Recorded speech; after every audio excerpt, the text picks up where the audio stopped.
中秋节一大早，吉打亚罗士打突然刮起一阵罕见的飓风，造成吉华中学的6栋校舍严重受创。6栋校后的屋顶被吹走，连带装在屋顶的太阳能板遭卷走。部分课室的桌椅被狂风吹到东倒西歪，现场一片狼藉。停车场屋顶倒塌，2名教师的轿车被波及。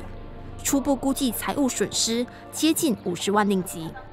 在破坏程度最大的 F 座，5名当时在最高乘客室的中山学生蒙受不同程度的伤势，其中伤尸丸的头部伤势最重，和其他4名学生一起送院就医。校长汪义峰指出，超过2100名学生在风灾后被紧急疏散到学校大礼堂集合，等待州教育局的指示。事发时，该校中6生正在进行考试。